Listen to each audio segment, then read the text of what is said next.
Zoom समजा हा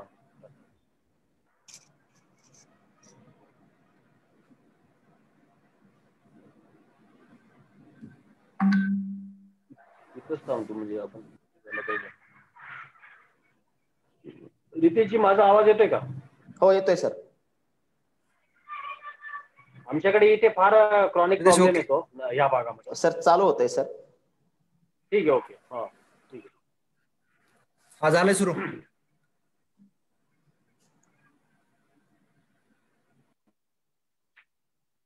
नमस्कार शेतकरी मित्रांनो, द फार्म या पेजवर आपल्या सगळ्यांचं स्वागत आहे.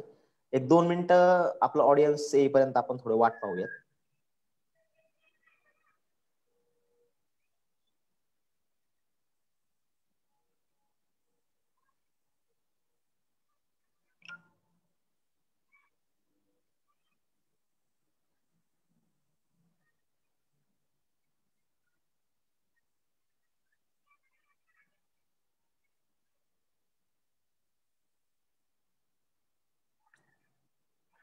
माझा आवाज येत असेल तर कृपया कमेंट बॉक्समध्ये कळवा.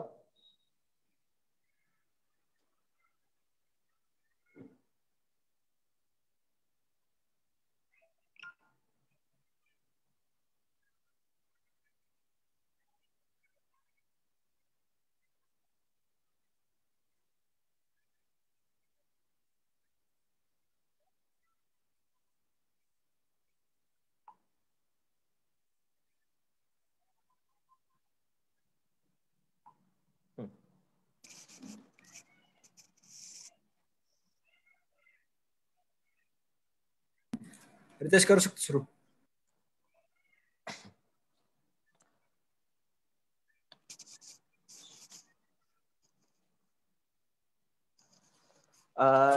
पुन्हा एकदा सगळ्यांचं स्वागत द फार्म या पेजवर. मागील काही दिवसापासून द फार्म वेगवेगळ्या विषयावर लाईव्ह करत आहे.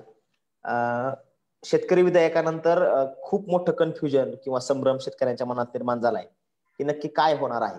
आणि या सगळ्या गोंधळाच्या पार्श्वभूमीवर द फार्म शेतकऱ्यांच्या मनातील संभ्रमावर काही तज्ञांना, काही शेतीमध्ये काम करणाऱ्या लोकांना किंवा जे शेतकरी चळवळीत जे लोक कार्यरत आहेत त्या लोकांना घेऊन वेगवेगळ्या विषयावर लाईव्ह करत आहे. आणि शेतकऱ्यांच्या मनातील संभ्रम किंवा फायदे किंवा तोटे काय होणार आहे यावर काम चालू आहे.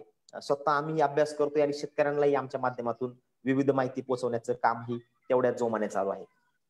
त्याचाच एक भाग म्हणून आज आपल्या सोबत आहेत दीपक चव्हाण सर. सर नमस्ते. नमस्कार. नमस्कार. सरांची ओळख ही काही नव्याने महाराष्ट्राला करून द्यायची गरज नाहीये. तरी पण मी पुन्हा सांगतो की सर कृषी विषयाचे अभ्यासक आहेत. त्याचप्रमाणे ऍग्रिकल्चर जर्नलिझम मध्ये गेले सर 12-13 वर्षापासून आहेत. ऍग्रोवन नावाचं जे दैनिक आहे, जे आपण कृषी क्षेत्रासाठी एक अग्रगण्य दैनिक मानतात, त्या दैनिकामध्ये सरांनी पूर्वी काम केलेलं आहे. आताही सर सल्लागार स्वरूपात तिथे काम करत आहेत.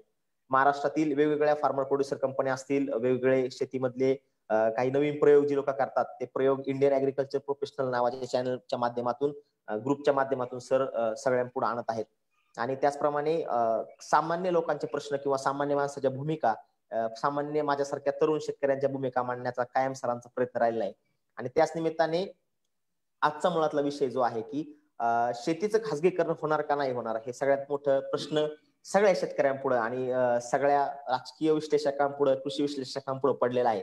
तर याच्यावरच एक पर्याय जो आहे की फार्मर प्रोड्युसर कंपनी, की जे बॅलन्स स्वरूप आहे या दोन्ही मधलं. आणि हे सरांनी याच्यावर वेगवेगळ्या फार्मर प्रोड्युसर कंपन्यांना कन्सल्ट केलेला आहे, किंवा फार्मर प्रोड्युसर कंपन्यांचा पूर्वीचा काळ आणि आताचा काळ हे दोन्ही सरांनी एकदम जवळून अनुभवलेला आहे. म्हणून आजच्या लाईव्ह मध्ये विषय तो घेतला आहे की कृषी विधेयके आणि फार्मर प्रोड्युसर कंपन्या, की ह्या दोन्हीचा रिलेव्हन्स कसा यामध्ये लागतोय, ह्या सगळ्या गोष्टी आपण आज सरांच्या इंटरव्ह्यूच्या माध्यमातून समजून पण घेणार आहोत. आणि त्यातले काही संभ्रम जे आहेत की फायदा किंवा तोटा, ह्या दोन्ही गोष्टी आपण समजून घेणार आहोत. सर पहिल्यांदा तुमचं आमच्या पेजवर स्वागत आहे पुन्हा एकदा. आणि माझा हाच पहिला प्रश्न तुम्हाला असेल की ही आता जी सगळी कृषी विधेयके आलेत याच्याकडे तुम्ही कसं पाहता?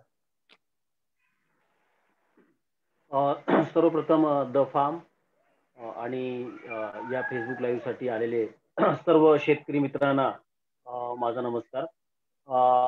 सर्वप्रथम द फार्म या संस्थेने म्हणजे हा एक असा ग्रुप आहे की जो एंटरप्राइझिंग ग्रुप आहे आणि त्याचप्रमाणे मीडिया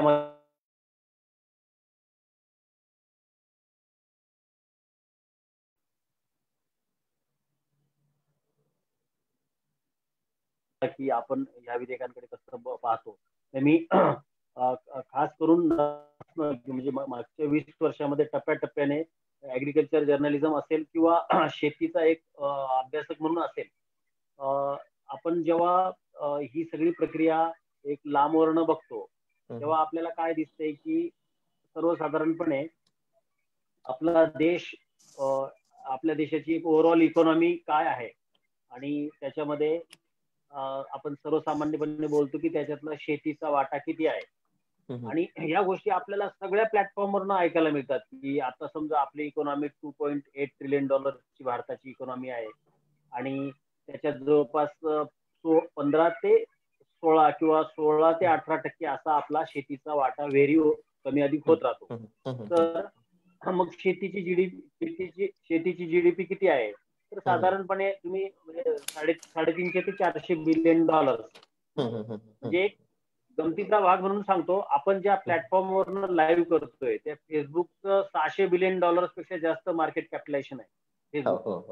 म्हणजे भारताच्या शेती जीडीपी पेक्षा 50% जास्त फेसबुकचं मार्केट कॅपिटलायझेशन आहे. तुम्ही चेक करू शकता आता गुगल करून लगेच.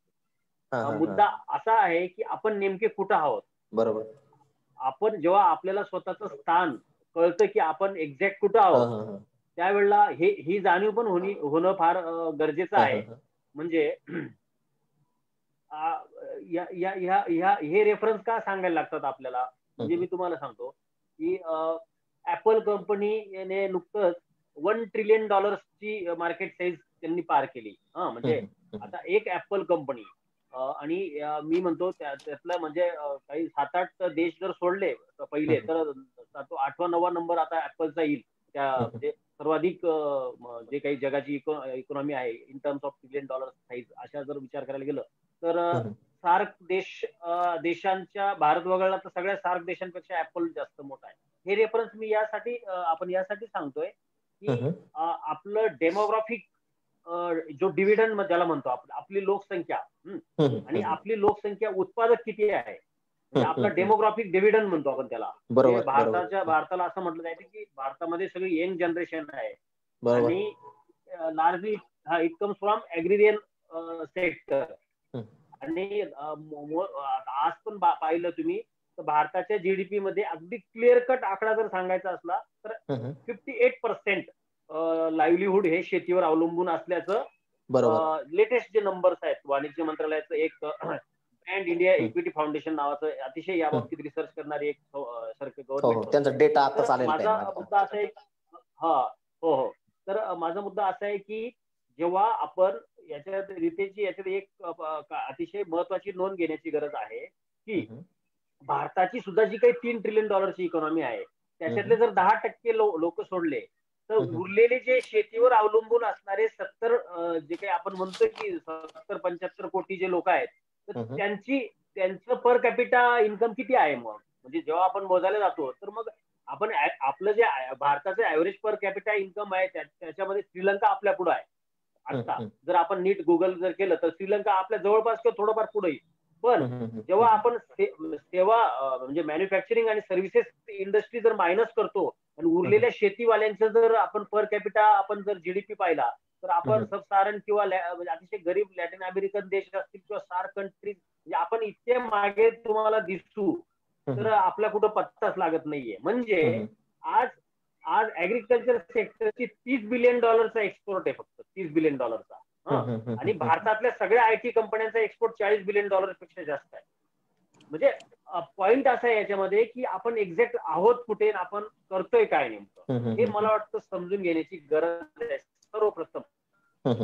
मग तुम्ही जेव्हा एक गोष्ट तेव्हा काही गोष्टी डिकोड व्हायला मदत होते. माझं असं मत आहे की आज ऍग्रिकल्चर स्टार्टअप मध्ये तुमच्यासारखे जे लोक येत आहे, मी तर म्हणतो मी तुम्हाला तुमच्यासारख्या लोकांना फॉलो करतो म्हणून मला 4 गोष्टी कळतात, फ्रँकली स्पीकिंग. म्हणजे हे कारण तुमच्याकडनं ट्रेंड कळतात. तर आज ट्रेंड काय आहे जगभरामध्ये, हे ट्रेंड इन द सेन्स की जगभरातल्या लोकांचं खानपान, लोकांची जीवनशैली, रहनसहन, हे सगळं रिलेट करतं तुमच्याकडे जो प्रॉडक्ट पोर्टफोलिओ किंवा प्रोफाईल आहे तर ते त्याच्याशी संबंधित आहे. तर हे सगळं सांगण्याचा मुद्दा असा आहे की रिफॉर्म्स कडे बघताना जे पारंपरिक नॅरेटिव्ह चालत आलेत म्हणजे पिढ्यानपिढ्या, मला असं वाटतं की त्यांना मी नाकारत नाहीये, परंतु थोडंसं त्यांना पार्किंग मध्ये ठेवून बाकी मुद्दे, बाकी पर्स्पेक्टिव्ह मध्ये बघायला आपण शिकलं पाहिजे. त्याला सर, मुळातच म्हणजे बरेच प्रश्नच हा मुद्दे आहे की राईट पर्स्पेक्टिव्ह. लोकांच्या दृष्टिकोनातून फार्मिंग रिफॉर्म्स म्हणजे काय, लोकांना हेच माहित नाही फार्मिंग रिफॉर्म्स म्हणजे काय. हो, मी त्याच्याकडे यासाठी येत होतो की ज्या वेगाने आपल्या अवतीभोवती लोक पुढे जात आहेत ते कसे जात आहेत, त्यांची हे बघा, कुठली इंडस्ट्री का पुढे जाते, कशामुळे पुढे जाते, तर हे पॅरामीटर्स हे बघा. कुठलेही कोणी जेव्हा ग्रोथ घेतं ना, माझा सगळ्यात मुद्दा महत्वाचा की बदल, चेंज. आणि बदल आणि चेंज आपण सर्वप्रथम या प्रक्रियेकडे एक चेंज म्हणून बघणार आहोत का, एक बदल म्हणून बघणार आहोत का, हा पहिला प्रश्न आहे. आता ओव्हरऑल आता हे बघा, हे फार्म रिफॉर्म्स म्हणजे ओव्हरऑल एक पॅकेज आहे. 3 अध्यादेशांचं नंतर कायद्यात रूपांतर झालेलं आहे. आणि जसं आपण मागे पण म्हणलं होतं की त्याचं म्हणजे त्याचं डिटेलिंग होईल वगैरे, त्या सगळ्या लिगलिटीज आहेत. पण मोठी याचा रिलेव्हन्स काय आहे, मेन रिलेव्हन्स याचा काय आहे की समजा आता तुम्हाला एक साधं उदाहरण घेऊया आपण की एपीएमसी रिफॉर्म्स हा पहिला मुद्दा घेऊया. तर हे जे एपीएमसी रिफॉर्म्स असेल की एसेन्शियल कमोडिटी ऍक्टशी संबंधित आणि स्टॉक लिमिट संबंधित असलेले रिफॉर्म्स असो किंवा कॉन्ट्रॅक्ट शेती एक प्रकारे लिगल फ्रेमवर्क देण्याचा प्रयत्न असतो. याच्यात काय वाईट आहे हे सर्वप्रथम म्हणजे कसं बघतो तुम्ही जो विचारलं, तर मी बघतो याच्यासाठी, मी असं बघतो की नवीन एक प्लॅटफॉर्म येऊ घातलाय. पॉलिसी मेकरने काही गोष्टी रिकॉग्नाइज केल्या आहेत, ज्या ऑलरेडी मागचे गव्हर्नमेंट पण रिकॉग्नाइज करत आले, पण हिंमत नव्हती कोणाकडे की ते एक लिगल त्याला एक ऑथेंटिसिटी देण्याची. एक लिगल फ्रेमवर्क मध्ये त्या गोष्टी आल्या. म्हणजे बाजार समितीच्या बाहेर सेस घेऊ नये हे माझ्या करिअरच्या पहिल्या वर्षापासून मी शिकलेलो आहे. म्हणजे 99-2000 मध्ये जेव्हा आम्ही स्टार्ट केलं, नाशिक जिल्ह्यातल्या एपीएमसी मध्ये 2 मुद्दे होते. एक कट्टी, कांद्यावरची कट्टी किंवा 2 किलोची कट्टी घ्यायची तेव्हा, आणि सेस. मला असं म्हणायचं की बरं, कट्टी कशी तरी कट्टी हटली, परंतु सेस बाकीच होता बाजार समितीच्या बाहेर. तर माझा प्रश्न असा की तुम्ही जो विचारला त्याला मी थांबतो सांगून की याला ह्या रिफॉर्म्सला आपण एक बदल, परिवर्तन आणि कुठल्या ग्राउंडवर जग ज्या वेगाने बदलते त्या ग्राउंडवर तुम्ही याला एक परिवर्तन म्हणून, एक बदल म्हणून, ऍटलिस्ट बदल म्हणून बघता का, रिकॉग्नाइज करता का, त्याचा सिग्निफिकन्स लक्षात घेताय का, आणि त्याच्या मागचे पुढचे संदर्भ काय आहेत, आणि पुढे आपल्याला ते कुठे घेऊन जाणार आहेत, असं आधी बघायला माझ्या मते जर आपण सगळे शिकलो तर पुढे त्या गोष्टी पुढच्या टप्प्यात मला वाटतं आपण चर्चेत त्या गोष्टी बोलू शकतो. आता मी तुम्हाला ह्या गोष्टी रिलेव्हन्स करतो सर की बाबा मी हे एका वाक्यात बोला. मी ह्या गोष्टी रिलेट अशा करतो की फार्मर प्रोड्युसर कंपन्यांची सुरुवात 2000 म्हणजे आधी खूप झाली असेल. म्हणजे तुम्ही जर नारायणगाव परिसरात गेले तर श्रीराम गाडवे सारखे लोक आहेत की ज्यांनी व्हेजिटेबल ग्रोथ असोसिएशनच्या माध्यमातून चांगलं मार्केट क्रिएट केलं होतं. फार्मर प्रोड्युसर कंपन्यांचा माझ्याकडे डेटा आहे सर की साधारण देशामध्ये आपल्या महाराष्ट्रामध्ये 1940 म्हणजे माझ्याकडे जो डेटा आहे त्याच्यानुसार एवढ्या फार्मर प्रोड्युसर कंपन्या आहेत. पण राज्यात खेडी आहे जवळजवळ 44,000. आणि त्याच्या मानाने ह्या फार्मर प्रोड्युसर कंपन्या म्हणजे हा डेटा एकदम खूप खूप कमी वाटतोय. किंवा हे असं असेल की कदाचित काही मोठी गाव असतील त्याच्यामध्येच जास्त फार्मर प्रोड्युसर कंपन्या असतील, असं पण असेल. ह्या गोष्टी काय रिलेट करतोय सर, कायद्याच्या विधेयकामध्ये ज्या गोष्टी मांडल्या, कॉन्ट्रॅक्ट फार्मिंग असेल किंवा एपीएमसीच्या बाहेर काही वस्तू विकायच्या असतील किंवा आपण म्हणतो किंवा इसेन्शियल कमोडिटी ऍक्ट असेल, ह्या दोन्ही तिन्ही गोष्टी ह्यामध्ये अमेंडमेंट झालेल्या आहेत किंवा ह्या गोष्टी आधी विचार झालेला आहे किंवा हे बदलाची सुरुवात खूप आधी पण झालेली आहे. कारण कॉन्ट्रॅक्ट फार्मिंग आता मी पाहतोय की तुम्हाला राहुल पवारांसारखी लोक माहिती की अॅग्रीवालाच्या माध्यमातून स्वीट कॉर्न असेल किंवा इतर प्रोडक्टच्या बाबतीत पण ऑलरेडी कॉन्ट्रॅक्ट फार्मिंग करत आहेत. जैनचं पाहिलं आपण तर केळी त्यांनी कांद्याच्या बाबतीत पण आहे, केळीच्या बाबतीत पण आहे, ते ऑलरेडी करतायत कॉन्ट्रॅक्ट फार्मिंग. दुसरी गोष्ट की एपीएमसी मध्ये माल विकायचा का नाही, तर आता मी स्वतः रितेश पोपळगड आमच्या रिसर्च फील्डवरचा माल आम्ही जागेवर विकतोय सर मॉलच्या लोकांना. बरं, दुसरी गोष्ट की त्याच्यामध्ये असं गोष्ट रिलेट करतो की पुण्याचं जे शेवळवाडी मार्केट आहे जिथं आम्ही तिथं पण माल पाठवतोय, तर तो माल पण आम्ही थेट विकतोय एपीएमसीच्या बाहेर पण. म्हणजे फक्त एरिया एपीएमसीचा आहे पण एपीएमसीची सगळ्या ज्या गोष्टी त्या ब्रेक करतोय आणि विकतोय डायरेक्ट. म्हणजे ह्या गोष्टी ऑलरेडी मार्केटमध्ये आहे. पण हे रिफॉर्म्स लोकांनी कसे स्वीकारायला पाहिजे, कारण ह्या गोष्टी ऑलरेडी मार्केट, लोकांचं म्हणणं की हे नवीन काय मग रिफॉर्म आहे ते. बरोबर. नाही, तुम्ही नवीन काय आहे हा प्रश्न आहे. आणि तुम्ही जे काही रेफरन्स दिले की आपल्याकडे मुळात 2000 ही जी प्रक्रिया सुरू झालेली आहे, आपण 2013चा जो कंपनी आरओसी मधला कंपनी कायदा आहे, राईट, त्यामुळे त्याच्यात तिथून ही सगळी सुरुवात आहे. तर नवीन समजा आता याच्यामध्ये नवीन काय आहे, आता आपण बघतो हे एफटीसीच्या नजरेतनं, राईट, आणि फार्मर प्रोड्युसर कंपन्यांच्या पर्स्पेक्टिव्ह मधनं आपण रिफॉर्म्स कडे बघतोय. आता कुठलाही वर्किंग आता आता तुम्ही contract farming as a terminology त्याचं खूप स्पेसिफिकेशन मोठे आहे आणि त्याची व्याप्ती खूप मोठी आहे. त्यामुळे त्याची नेमकी व्याख्या काय आहे त्या व्याख्या आणि त्याचं आता इन्फॉर्मल आणि किंवा कॉन्ट्रॅक्ट फार्मिंग पण म्हणतात काही लोक त्याला, कॉन्ट्रॅक्ट फार्मिंग किंवा इन्फॉर्मल फार्मिंग. जर तुम्ही त्याचा स्पेक्ट्रम लक्षात घेतला तर तुमच्या एक लक्षात येईल की ती एकदम व्यापक कन्सेप्ट आहे. आता जो मुद्दा आहे याच्यामध्ये नवीन काय आहे समजा याच्यात, हे बघा, नवीन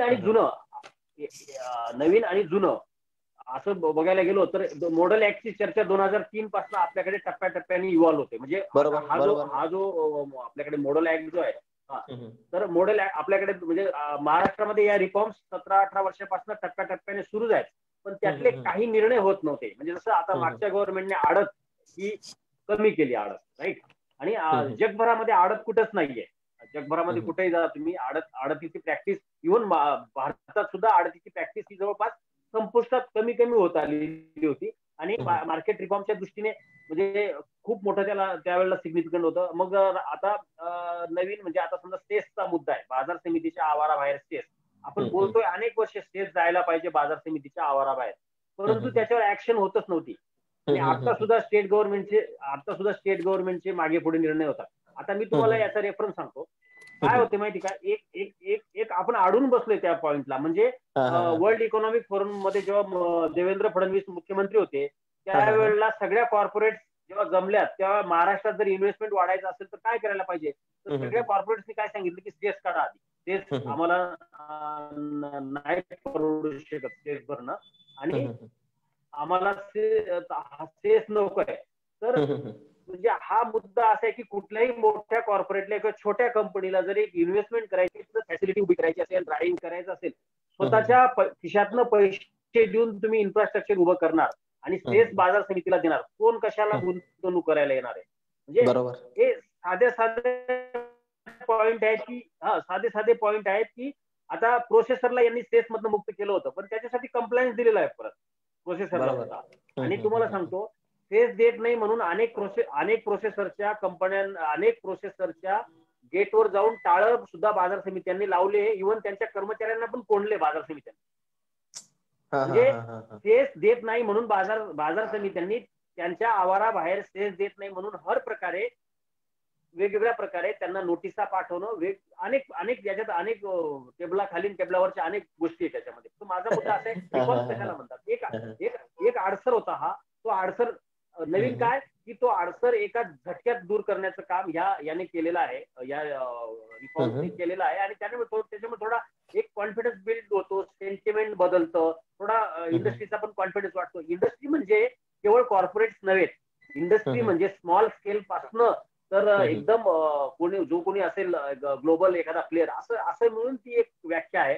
आणि इंडस्ट्रीमध्ये केवळ इंडस्ट्री म्हटलं म्हणजे XYZ 2-3 लोक असं काही होत नसतं. आपल्याकडे खूप 50-60 कमोडिटी आणि त्यांच्याशी रिलेटेड अजून 150 प्रायमरी सेकंडरी प्रोसेसिंगचे उद्योग आहेत आपल्याकडे. असं काही नाही की इंडस्ट्री सर, काही लोकांनी काय केलंय सर, असं नाव नाही घ्यावं पण एखाद्या उद्योगपतीचं नाव घेतात आणि असं म्हणतात की आता शेतीचं अंबानीकरण होणार आहे, अमक्याचं अंबानीकरण होणार आहे.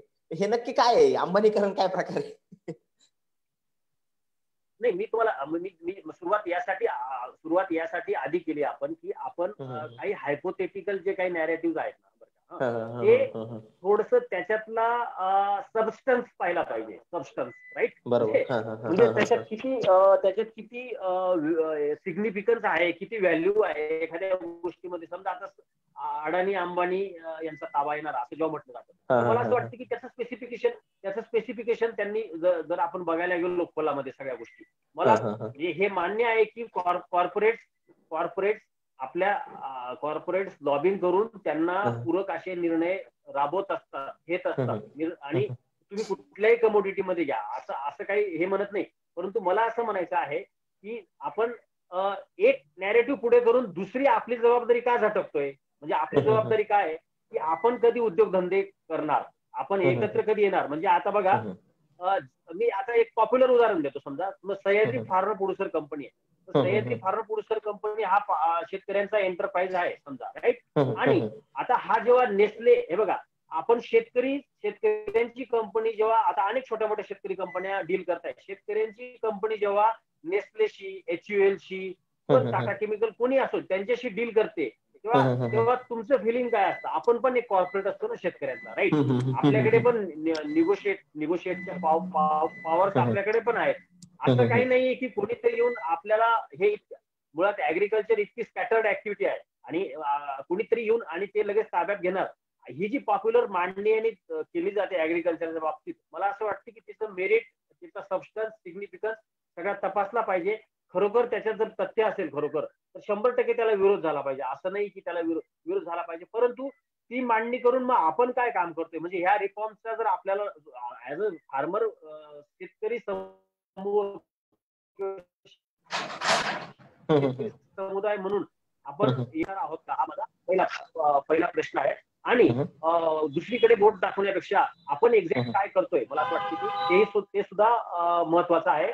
आणि भारतामध्ये मी तुम्हाला सांगतो, अंबानी अदानी हे खूप छोटे आहेत. कारगिल सारखा मोठा समूह गेली 15-20 वर्ष त्याहून जास्त काळ काम करतो. आणि कारगिल हा 150 देशांमध्ये काम करतो, 150 देशांमध्ये काम करणारा समूह आहे. म्हणजे कारगिल कशामध्ये नाहीये. तर कारगिलने सांगण्याचा मुद्दा असा आहे की नुसतं अडाणी अंबानी नाही येत, तर खूप लोक आहेत मग मोठमोठे इथे. सगळ्यांचीच नावं घ्यायला. आणि जो आता जो क्रोनी म्हणजे आता जो अडाणी जे काही नावं घेतली जातात पॉप्युलर, जे काही मोठे, टीका करणं, चिकित्सा करणं किंवा काही अशा पॉप्युलर थीम चर्चेत आणून एखाद्या विषयाला स्केल करणं, हे आपल्याला या टॅक्टिक्स बद्दल काही आक्षेप नाहीये, परंतु चर्चा करताना रेफरन्स सकट करायला पाहिजे. त्यातला हायपोथेटिकल गोष्टी ह्या रिलेट करता आल्या पाहिजे प्रॅक्टिकल आता जे काही ग्राउंड. नाही सर, काय झालंय, 2 गोष्टी झाल्या सर. आता मी तरुण आहे सर, मी काही गोष्टी पाहतोय की जी मुलं कधी शेती करत नाही, विशेषतः सोशल मीडियावरली पोरं, जे लोक कधी शेती करत नाही, ज्यांचा शेतीशी दूरपर्यंत संबंध नसतो किंवा कुठेतरी शहरात राहतात आणि सोशल मीडियावरच्या ऐकीव गोष्टीवर किंवा एखाद्या विचाराचा चष्मा घालून ती मुलं ते विचार प्रमोट करत असतात दरवेळी, आणि त्यातनं मग हे मेसेजेस फॉरवर्ड होतात आणि हे लोकांपर्यंत पोहोचतात. त्यामुळे लोक कन्फ्युज होतात आणि मग विशेष एखाद्या गोष्टीला एखादा टॅग दिला जातो. तुम्ही बघा की तुम्ही जर कोणती गोष्ट पाहिली, जर महाराष्ट्रामध्ये एखादा सरकारी आणत होतं, त्या सरकारचं नाव ह्यांनी अगोदरच ठरवलं या लोकांनी, किंवा एखादी गोष्ट होणार असते हे आधी त्याची नावं ठरवतात सगळी. तसं ह्यांनी कोणती गोष्ट रिफॉर्म्सची आली की तिथे त्याला एक नाव द्यायचं आणि त्याला टॅग लावून त्या गोष्टी प्रमोट करायच्या. आणि लोक काय करतात ब्लाइंडली की बाबा एखादं नाव टॅग दिला की ती फक्त गोष्ट फॉरवर्ड करायची काम चालतं. अक्षरशः मी असे लोक पाहिले सर की ज्यांना काहीच कळत नाही ऍग्रिकल्चर मधलं, की ज्यांना ऍग्रिकल्चर इकॉनॉमिक्सचा लांब पर्यंत गंध नाही, ती लोक हायपोथेसिस मांडतात मार्केट्सवर, अमक्यावर तमक्यावर. हे कुठंतरी चुकणार आहे. पण मला काय म्हणायचं सर, की आता आपण आपल्या मूळ मुद्द्याकडे येऊ की हे सगळं खरं आहे, पण फार्मर प्रोड्युसर कंपनी या गोष्टीविषयी खूप मोठा ग्लॅमर लोकांच्या मनात आहे सर. जर तुम्ही एकदम जवळून पाहिलं तर तुम्हाला कदाचित दिसत पण असेल की तुम्ही एक लेख लिहिला होता की फार्मर प्रोड्युसर कंपनी हे समाजवादाचं मॉडेल आहे. म्हणजे लोक विरोध करतात त्यांना तुम्ही कसं टॅकल करणार मग आता? बरोबर. आणि आपण काय करूया, अगदी आपण खरोखर प्रॅक्टिकल सेन्स मध्ये या गोष्टी बोलण्याचं काम आहे. तर फार्मर प्रोड्युसर कंपनी हे एक इन्स्ट्रुमेंट आहे, राईट? आणि काही इन्स्ट्रुमेंट असं कॅटलिस्ट सारखं काम करतात. तो एखादा एरा बदलण्याची त्यांच्यात कॅपॅसिटी असते, धमक असते, म्हणजे त्याच्यात पोटेन्शियल असतं, राईट? आणि त्या थीम कधी अशा थीम बाय करतो जेव्हा आपण समजून घेतो, राईट, तेव्हा आपल्याला कळतं किंवा आपल्याला बदल हा खूप वेगाने पुढच्या काळामध्ये घडायला लागतो. तर सर्वप्रथम हा एक इन्स्ट्रुमेंट आहे, एक प्लॅटफॉर्म आहे का एफपीसी का? कारण कोऑपरेटिव्हचे आपले आधीचे अनुभव वाईट आहेत गेल्या 40 वर्षामध्ये. बरोबर. म्हणजे आपल्याकडे असं काही नाही की आपल्याकडे आपण काम करत, आपल्याकडे कोऑपरेटिव्ह नॉलेज म्हणजे सूत गिरणी असतील, साखर कारखाने असतील, शेतकरी संघ असतील, राईट, आणि त्यांची परिस्थिती काय हे आपल्याला माहिती आहे. त्यामुळे त्या चर्चेत आपल्याला जायला नको. मग थोडंसं प्रोफेशनल, मग एकत्र येऊन काम करायचं तर थोडा प्रोफेशनल मेकॅनिझम कुठला आहे की नाही? तर मग एफपीसी आहे, म्हणजे फार्मर प्रोड्युसर कंपनी. आज अनेक गावांमधल्या फार्मर प्रोड्युसर कंपन्यांची उलाढाल त्या गावातल्या प्राथमिक सोसायटीपेक्षा दुप्पट तिप्पट झाली. मग याच्यात झालं काय की सोसायटीतला इंटरेस्ट संपला, म्हणजे चेअरमन होण्यात काही पॉईंट नाही आता सोसायटीमध्ये. कारण तुमच्या गावातली खरी पॉवर तर एफपीसी आहे. लक्षात घ्या तुम्ही, याच्यात सिग्निफिकन्स लक्षात घ्या. बरोबर, कारण इकॉनॉमिक्स ऍग्रिकल्चर बेस आहे, राईट. म्हणजे सोसायट्यांमध्ये जे राजकारण चालायचं, राईट, सोसायट्यांमध्ये सोसायटीचं राजकारण, जिल्हा बँकेकडनं कर्ज घेऊन सोसायट्या त्याचं वितरण करणार किंवा आणखीन काही साहित्य वितरण. पूर्वी ज्या आपल्या गावामध्ये प्राथमिक सहकारी सोसायट्या होत्या, राईट, असं समजा की त्या सोसायट्यांचं एक प्रोफेशनल ग्रुप म्हणजे एफपीसी आहे. इतकं सोपं आहे त्या सोसायट्यांचं. फक्त आपल्या आरओसी मध्ये फक्त तिथे काय होतं, तिथे एआर किंवा डीडीआर होता, जो आपला म्हणजे तो काड्या घालण्याचे सगळे प्रकार तिथे होते, सगळे फार मंत्रालयापासून इथं आरओसी आहे, इथं सगळे कॉम्प्युटराइज तुम्हाला कंप्लायन्स आहेत, इथं जास्त काड्या घालायला जागा नाही तुम्हाला. आणि धारणा काय आहे की आपल्याला ग्रोथ घ्यायची. माझा मुद्दा बऱ्याच लोकांना कळला असेल, मला काय सांगायचं, एफपीसी हे एक साधन आहे की जे आणि आपण एकटे दुखते विकास गावातले फक्त 3-4 लोक करू शकतात, पण समूहाने 99 लोकांना, त्यांना एफपीसी सारखं मॉडेल आणि एफपीसी सारखं स्ट्रक्चर म्हणजे एफपीसी म्हणजे फार्मर प्रोड्युसर कंपनी, जिचे 1500 पर्यंत मेंबर्स असू शकतात किंवा त्याहून जास्त असू शकतात. आणि जे तुम्ही 4 गावं, 2 गावं, 1 गाव मिळून तुम्ही एक असं समूह तयार करू शकतात की जो कंपनी कायद्याखाली रजिस्टर आहे आणि ज्याच्यामध्ये गव्हर्नमेंटच्या वेगवेगळ्या योजनांचा तुम्हाला सपोर्ट आहे. आणि जेव्हा तुम्ही तुमच्याकडे बघताना अरे हा प्रोफेशनल एंटिटी आहे म्हणून तुम्हाला कुठलाही रॉ मटेरियल निगोशिएट करता येतं. तुम्हाला समजा कोणी आलं माझ्याकडे, मला तुमच्याकडे समजा तुमच्या आपल्या नारायणगाव भागामध्ये भरपूर पोल्ट्री कंपन्या, एखाद्या पोल्ट्री कंपनीला समजा आम्हाला मका विकायचा आहे, तर एक इंडिव्हिज्युअल एंटिटीला आपण एंटरटेन करणं अवघड होतं, परंतु एक एफपीसी येते म्हटल्यावर पोल्ट्री कंपनी पण तिला एंटरटेन करते.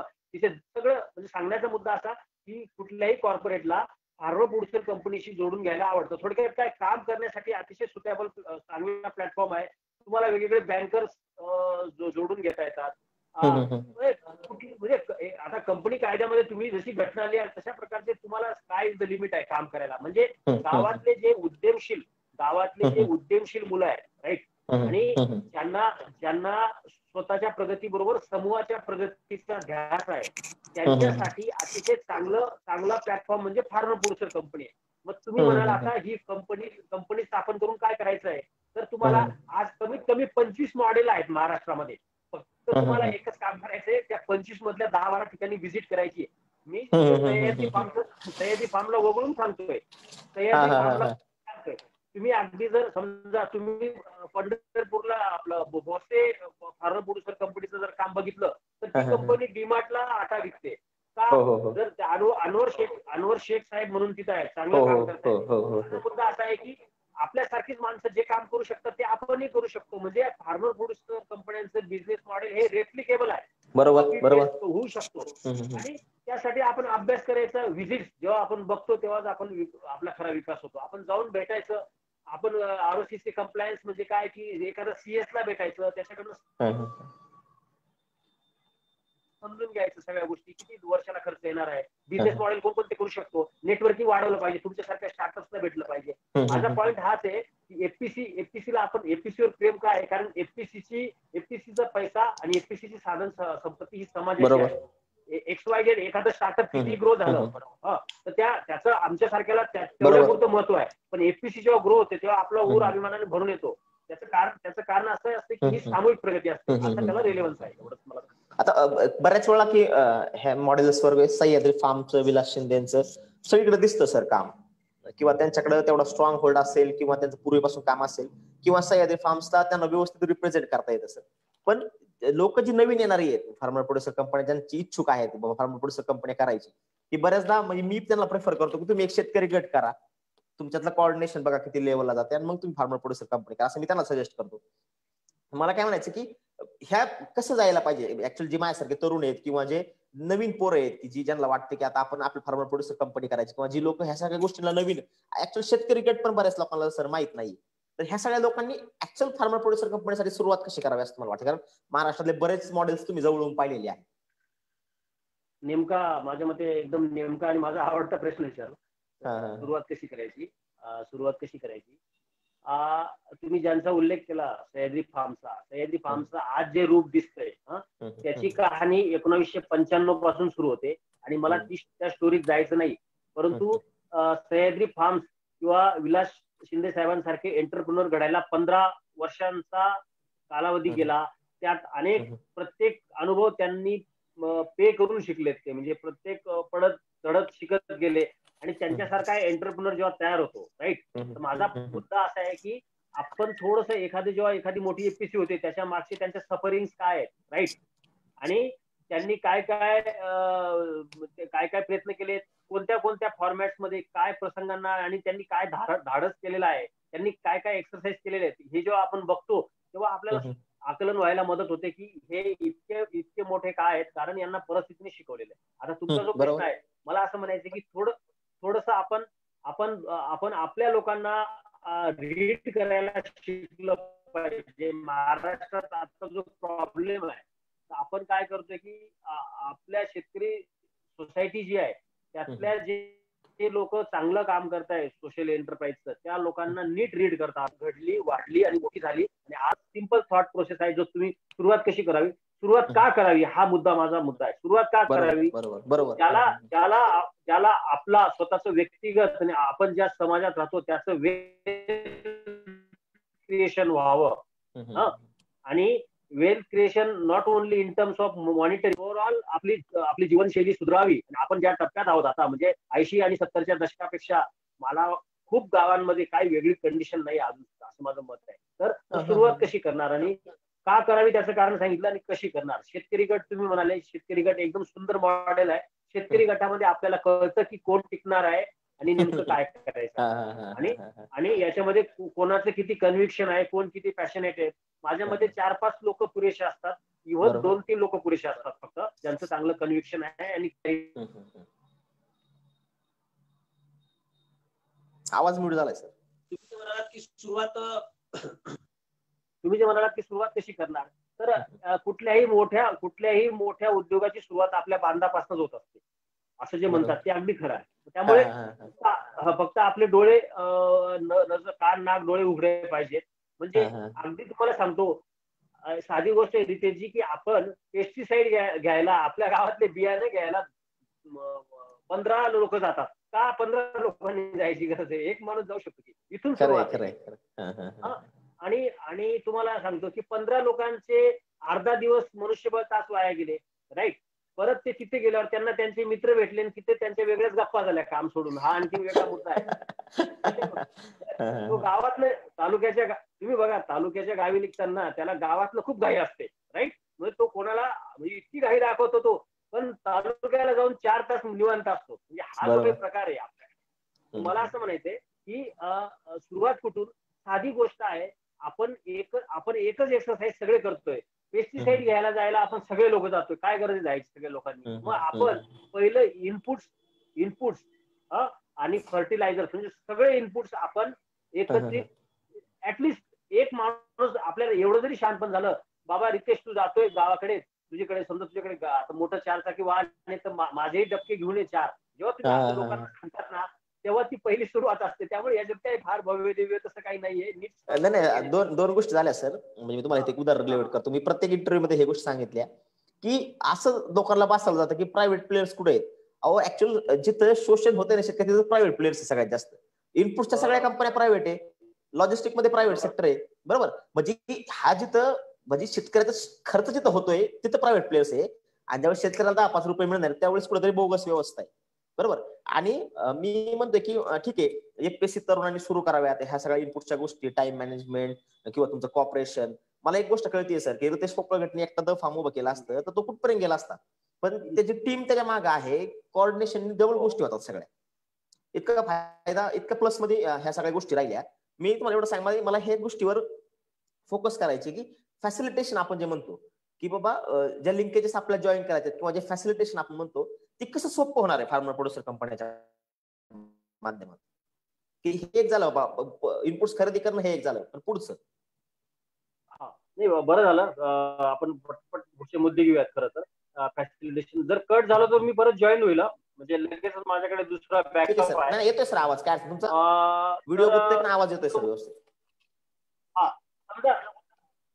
हा ठीक आहे, बट माझ्याकडे दुसरा बॅकअप आहे. समजा हा जर काही प्रॉब्लेम झाला याला, तर लगेच मी दुसऱ्या मोबाईल वरनं जॉईन होते लगेचच. तर मला तुम्ही ठीक जो आहे, ठीक मुद्दा आहे सर, काय उपस्थित अडचण केला ना फॅसिलिटेशन, बरं का, तुम्ही जे म्हणताय ना नाही. की काय करायला पाहिजे, हे बघा लक्षात घ्या की आपल्या अवतीभोवतीची जी काही गोष्टी आहेत ना, आता समजा आपण एक साधं उदाहरण देतो तुम्हाला, आपण मका पिकवतो, राईट? मका पिकवतो तेव्हा आपल्या गावातला मका आपण आयसोलेशन मध्ये विकतो. आपण काय विकतो? बरोबर. पॅनिक सेलिंग करतो. ड्रायिंग यार्ड नसतं आपल्याकडे, राईट? आणि किंवा आपल्याकडे जागा नसते वाळवायला, साठवायला. तर तर मुद्दा असा आहे की बाबा जो काही फॅसिलिटेशनचा मुद्दा आहे की याच्यात जेव्हा आपण काही करायला जातो तेव्हा आपल्याला एक म्हणजे पोस्ट हार्वेस्ट पासून पुढच्या सगळ्या चेन जर तुम्ही बारकाईने घेतल्यात ना, तर त्याच्यामध्ये प्रत्येक टप्प्यावर काम बाकी आहे आपलं. प्रत्येक बरोबर टप्प्यावर ते बरोबर काम आपण इंडिव्हिज्युअली करण्यापेक्षा समूहाने करायला पाहिजे. म्हणजे कांदा चाळी जर तुम्ही 10 चाळी बांधत असाल तर त्याच्याऐवजी 1000 टनाची एक आता माय पीसीने केली, आपणही करू शकतो. बरोबर. तर तर तुम्ही, माझा असा मुद्दा आहे की जेव्हा तुम्ही 1000 टनाची चाळीचं एस्टिमेट करता आणि एक जागा त्याला चांगलं सायझेबल भाडं देऊन तुम्ही जेव्हा तुम्हाला तुमच्या एक लक्षात येतं, अरे हे जास्त सोपं आहे. मला असं म्हणायचंय बुवा, आणखी स्पेसिफिक विचारलं, मला स्पेसिफिक सांगला, काम करायला तुम्ही मला फक्त यू नेम इट आणि मी तुम्हाला सांगतो की तिथं काय काम काय आणि कोण करतंय हे पण सांगेल तुम्हाला की अशा प्रकारचं काम करतंय. मग कमोडिटी स्पेसिफिक जेव्हा आपण बोलतो तेव्हा जास्त क्लिअर व्हायला लागतं असं मला वाटतं.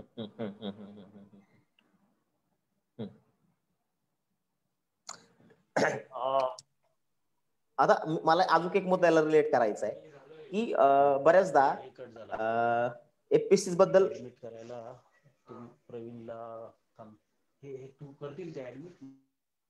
थोडं एक मिनिट थांबा, हे थोडस डिस्कनेक्ट होते, एक मिनिटात सर जॉईन करते.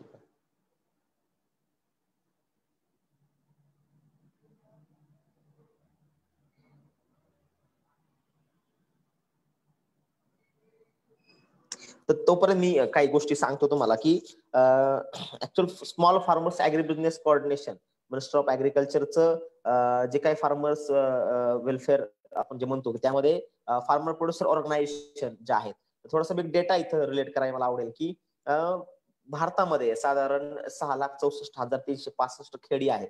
म्हणजे आपण थोडक्यात त्यांना ग्रामपंचायती म्हणलं तरी काही हरकत नाही. आणि त्याचबरोबर आपल्या राज्यात महाराष्ट्रामध्ये 43,722 फार्मर खेडी आहेत. ओके, म्हणजे हा खेड्यांचा आकडा साधारण हजारांमध्ये.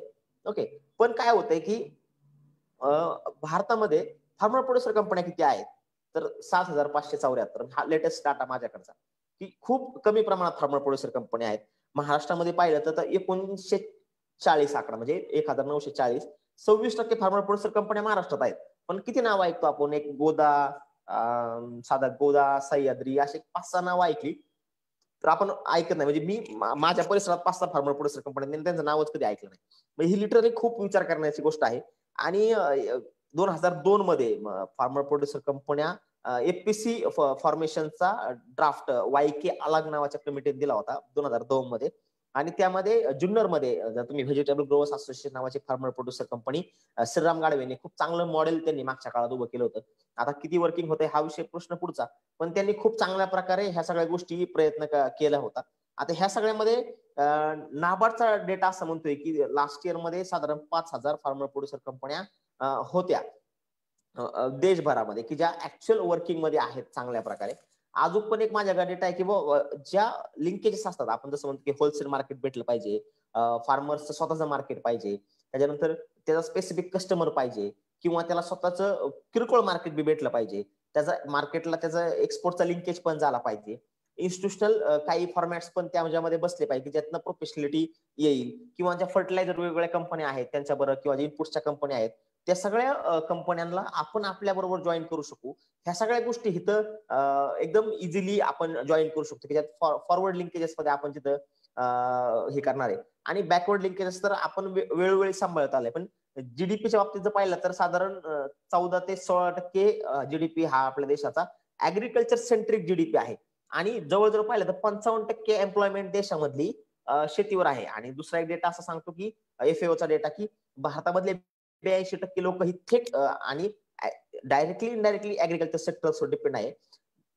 92.8 मिलियन लोक ही मार्जिनल फार्मर आहेत, किंवा जे तुमच्या माझ्यासारखे 2-3 एकराच्या आसपासची लोक आहेत. त्यामधले 24.5 मिलियन स्मॉल फार्मर आहेत की ज्यांना 2.5 एकराच्या खाली त्यांचं लँड होल्डिंग आहे. म्हणजे तुम्ही जर हा डेटा पाहिला तर 12व्या 5 इयर प्लॅन नुसार की ह्या सगळ्या गोष्टीची नीड आपण पाहतोय. तर ऍग्रिकल्चर सेक्टर हे बिल्ड करणं आणि जे स्मॉल फ्रॅगमेंटेशन झाले की छोट्या छोट्या शेतीचे तुकडे झाले, तर हे सगळे तुकडे आपण की ह्या सगळ्या तुकड्यांच्या माध्यमातून आपण एकत्र जॉईन करून ह्या सगळ्या गोष्टी आणि हे छोटे छोटे फार्मर्स आता लक्षात घ्या की पूर्वी तुमच्या माझ्या आई वडिलांकडे आजोबांकडे पूर्वी 50 एकर 40 एकर शेती असायची, तर तेच फ्रॅगमेंटेशन आता 10 एकर 5 एकर 3 एकर 2 एकर काहींचं तर अक्षरशः 1 एकरावर सुद्धा फ्रॅगमेंटेशन आलंय. पण आता वेळ आली की इंटेन्सिव्ह फार्मिंग की जेवढं आपल्याकडे कमी जर असेल तर आपण इंटेन्सिव्हली कोणतीही गोष्ट करू शकतो. तर हे ह्यातनं करणं आपल्यासाठी सोपं होणार आहे.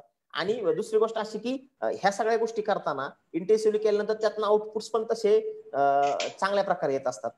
त्यामुळे ह्या गोष्टी किती गरजेच्या आहेत हे सर आपल्याला पण सांगतायत आणि मी पण तुम्हाला आता थोडक्यात सांगितलं. आता सर आता परत जॉईन झालेले आहेत. सर येतोय आवाज? हा येतोय. माझा आवाज येतोय का? ओके ओके एकदम व्यवस्थित आहे सर. हा तर आपण या मुद्द्यापाशी होतो की मॉडेल्स जे आहेत ओके की मला आता लोकांना खूप आवडतं नाही का, म्हणजे सह्याद्रीचं काम बघायला खूप आवडतं किंवा तुमच्यासारखी लोक जे आहेत की जे काय काय फार्मर प्रोड्युसर कंपनी चिकनची एक मी नाशिकची कंपनी पाहिली की त्यांचं पण अतिशय काम सुंदर वाटतंय की काही तरुण मुलं येत आहेत आणि ते सगळं काम उभं करतायत. तर ह्या सगळ्या मॉडेल्समध्ये गव्हर्नमेंटचे पण त्यांना जास्त मदत होते ह्या सगळ्या गोष्टींना. पण माझा एक पुढचा प्रश्न आहे की फार्मर प्रोड्युसर कंपन्या फेल्युअर होण्याचं प्रमाण जास्त आहे, तर ते काय नाही? नाही वाढवा आवाज. आणि चांगला प्रश्न विचारलाय बरं का. हॅलो. तर बोला बोला सर, येतोय आवाज. तर हे बघा व्हीसी सर्कल नावाचं एक एंजल असं इन्व्हेस्टमेंट रिलेटेड एक मोठी ऑर्गनायझेशन आहे बरं का. त्यांनी असं फाइंडिंग केलंय, त्यांनी असं म्हटलेलं की त्यांच्या जे भारतात जे स्टार्टअप्स रजिस्टर्ड होतात त्या 250 स्टार्टअप मधनं एक स्टार्टअप सक्सेस होतो असं त्यांचं फाइंडिंग आहे. 92% स्टार्टअप फेल्युअर्स आहेत सर. मी स्टार्टअप काम करतोय मला माहिती आहे. बरोबर. म्हणजे आता तुमच्याकडे आता तुम्ही बघा स्टार्टअप मध्ये तुमच्यासारखे म्हणजे स्टार्टअप क्षेत्रामध्ये ऍटलिस्ट येणारे लोक हे बऱ्यापैकी टेक्नोक्रॅट असतात राईट. आणि बऱ्यापैकी त्यांना बऱ्यापैकी अवेअर असतात आपल्या अवतीभोवती काय चाललंय. मग स्टार्टअपचा जर रेशो तुमच्या सांगण्यासर 8% असेल तर आपण फार्मर प्रोड्युसर कंपन्यांकडनं ही अपेक्षा का करतोय पहिली गोष्ट राईट. तर फार्मर प्रोड्युसर कंपन्या असं म्हटलं जातं की त्या पेपरवरच फेल जातात वगैरे. अरे बाबा इथे स्टार्टअपचा रेशो पेक्षा फार्मर प्रोड्युसर कंपन्यांचा रेशो चांगला असावा असं माझं मत आहे. मी तुम्हाला ऑनेस्टली सांगतो. कारण हे भारतातला सगळ्यात मोठा प्रायव्हेट सेक्टर ऍग्रिकल्चरच आहे आणि त्याच्यात खरं पोटेन्शियल आहे. तर माझा असा पॉईंट आहे की स्टार्टअप एफपीसी फेल जाण्याचं प्रमाण यासाठी आहे, जसं शरद जोशी साहेबांनी म्हटलं होतं की सहकार किंवा हा म्हणजे कुणा एखाद्या बँकेत किंवा कुणा सोसायटीत नसतो, तो लोकांमध्ये तो रुजावा लागतो. तसं एफपीसीची जी कन्सेप्ट आहे ती लोकांमध्ये रुजायला पाहिजे आतमध्ये आपल्या. तर आता नुसतंच फक्त गव्हर्नमेंटच्या स्कीम्स आहेत किंवा अनुदान आहे किंवा काहीतरी एखादं दिसतंय लोकांना स्ट्रक्चर उभं आणि त्यांना असं वाटतं की आपणही करू शकतो, पण त्याला एंटरप्रिनर्स उभं राहणं आधी गरजेचं आहे. मग आपोआप एफपीसी चांगल्या उभ्या राहतात. तर एफपीसी आज ज्या पण सक्सेस आहेत एफपीसी त्या लीड करणारे लोक हे अतिशय चांगले एंटरप्रिनर्स आहेत. हा माझा मुद्दा आहे. त्यामुळे जिथं एंटरप्रिनर ने रजिस्टर केली एफपीसी तिच्यात सक्सेस रेशो आहेच. परंतु हौसे खातर पॉलिटिकल इन्फ्लुएन्स मध्ये सांगोवांगी अशा प्रकारे जे काही लोक येत आहेत त्यांना मात्र कन्सेप्ट नीट न उमजल्यामुळे सक्सेस रेशोचं प्रमाण कमी आहे. मी तुम्हाला एक छोटासा रेफरन्स सांगतो. जे माझ्याच नावाचे दीपक चव्हाण नावाचे स्वरूप फार्मर प्रोड्युसर कंपनी आहे खुलताबादला, औरंगाबाद मध्ये 2015ला जो आपला एमएससीपी प्रोजेक्ट आहे त्या प्रोजेक्ट काय आहे हे ऐकण्यासाठी ते सकाळ लर्निंग सेंटर मध्ये एका लेक्चरला आले होते. म्हणजे ते लेक्चर ऐकल्यानंतर त्यांना कळलं की एफपीसी रजिस्टर करता येते राईट. आणि मला एक म्हणायचं की एका लेक्चरने म्हणजे एका ट्रेनिंग प्रोग्रामने म्हणजे तो सकाळ लर्निंग सेंटरने तो आयोजित केला होता. कुठलाही ट्रेनिंग प्रोग्राम म्हणजे खूप संस्था आहेत मी असं म्हणत नाही, बट एका ट्रेनिंग प्रोग्रामने त्यांना क्लॅरिटी आली की एफपीसी काय आहे, कुठलं बिझनेस मॉडेल आपण सिलेक्ट केलं पाहिजे, त्यासाठी गव्हर्नमेंटचं कुशनिंग काय आहे, म्हणजे त्यांना कुठल्या प्रकारचं क्रेडिट गॅरंटी आहे किंवा इक्विटी ग्रँट आहे अशी वेगवेगळी प्रकारची जी अनुदान आहेत ती नेमकी सिरीज काय आहे हे त्यांनी नीट समजून घेतलं. MSc झालेले आहेत ते स्वतः आणि त्यांची स्वतःची चांगली बाग आहे शेती घरची, पण त्यांना कळलं की आपण थोडं पुढे पाऊल टाकलं पाहिजे. तर माझा मुद्दा असा आहे की ऐकलं पाहिजे, भेटलं पाहिजे. FPC सुरू करण्याआधी 10-12 FPC न व्हिजिट केला पाहिजे. FPCचे कंप्लायन्सचे प्रोग्राम काही बिघडत नाही. ट्रेनिंगवर तुम्ही जेवढा खर्च कराल तेवढा चांगला असतो. हा माझा मुद्दा आहे. नाही सर, ट्रेनिंगचा पण इश्यू होतो बरं का. म्हणजे आता मी एक जवळून उदाहरण बघतो बऱ्याचदा नाही का, की ठीक आहे आपण FPC चालू करूयात, आपण FPC रन करूया, कोऑर्डिनेशन पण खूप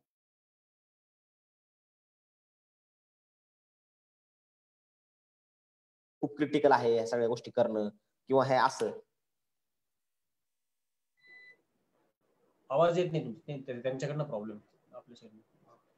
तू हे जोडू शकतो आपल्या स्टॉकपर्यंत.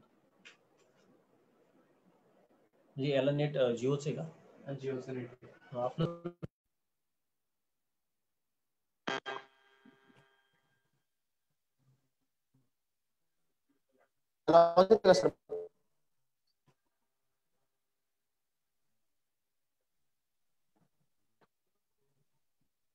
सर आवाज येतोय सर?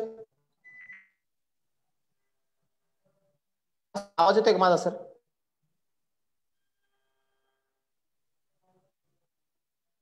हॅलो, असं माझा आवाज येतो?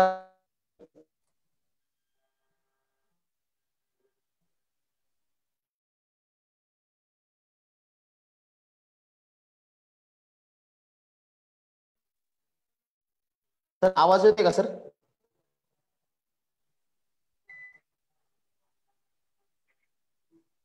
दीपक सर, माझा आवाज तुमच्यापर्यंत पोहोचत असेल तर कळवा. हा सर, हा आता येतोय सर आवाज?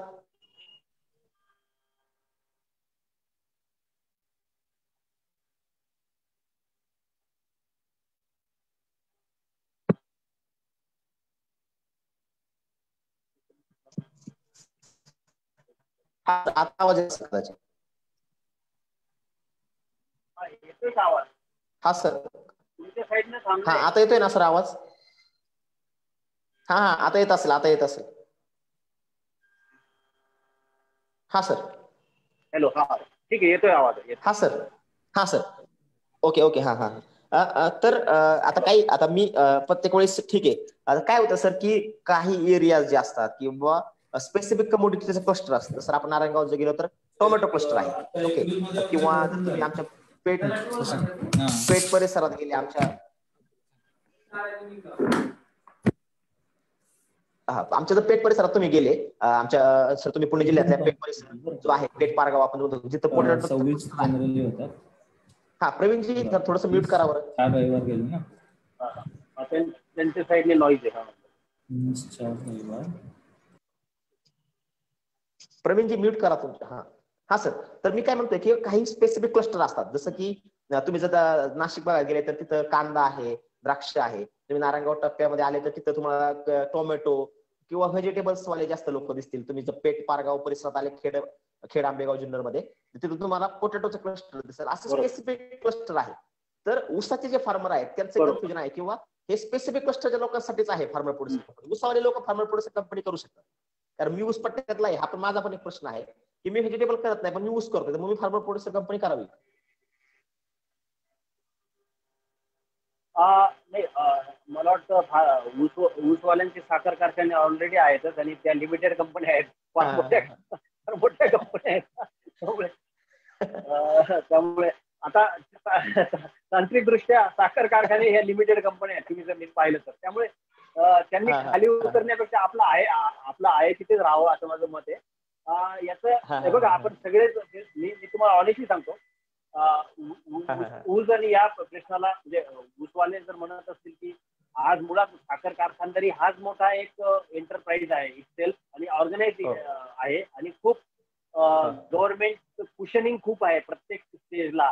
म्हणजे साखर आणि ऊस या दोन कमोडिटीकडे गव्हर्नमेंटचं किती लक्ष आहे, किती फंड्स येतात, त्याला मीडियामध्ये किती स्थान मिळतं आणि किती टक्के शेतकरी इन्व्हॉल्व्ह आहेत, या सगळ्या गोष्टींचा जर आपण अभ्यास केला, राईट, म्हणजे मी तुम्हाला म्हणजे जर आपण महाराष्ट्राचा कांदा आणि टोमॅटो आणि ऊस आणि साखर कारखानदारी जवळपास आता कट टू कट येईल एवढा मोठा साईज कांदा आणि टोमॅटोचा झालेला आहे. माझा मुद्दा असा आहे बा की ऊसाचा शेतकरी इन शॉर्ट ऊसा एफपीसी कोणी करू शकतं तांत्रिकदृष्ट्या, तुम्ही तुमच्यावर आहे ते.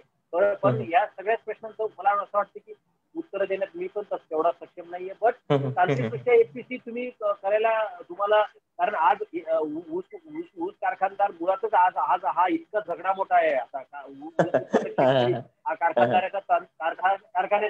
कारखान्याचा तांत्रिकदृष्ट्या मालक आहे ऊस राईट. आणि तरी सुद्धा कारखाना आणि ऊस उत्पादक सभासदाचा संघर्ष असतो राईट.